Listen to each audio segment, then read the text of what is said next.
Eureka! Nous allons voir ensemble comment fabriquer un silo à légumes. Voici les différentes étapes à suivre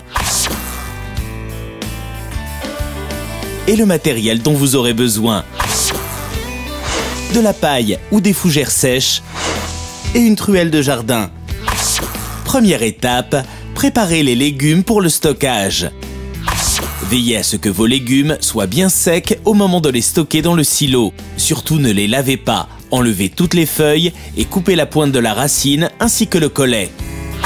Deuxième étape, la méthode traditionnelle pour fabriquer un silo à légumes. Choisissez un endroit bien plat, un peu plus long que large, d'une largeur de 60 à 90 cm. Puis, tassez la terre avec les pieds pour rendre le sol aussi compact que possible. Recouvrez l'endroit choisi de paille ou de fougères sèches sur une épaisseur de 10 cm au minimum.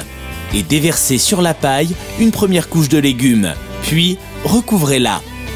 Enfoncez ensuite au centre des légumes un fagot vertical de bois ou de paille. Afin de constituer une cheminée d'aération, le fagot doit être suffisamment long pour dépasser légèrement du silo terminé. Continuez à entasser les légumes autour de la cheminée en séparant chaque couche avec de la paille.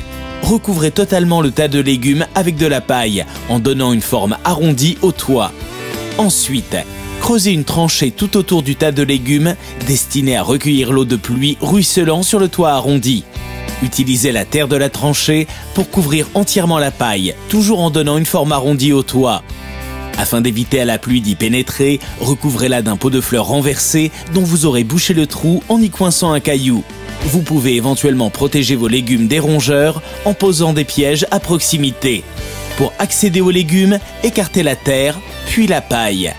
Après avoir prélevé la quantité de légumes souhaitée, recouvrez bien la brèche de paille, puis de terre.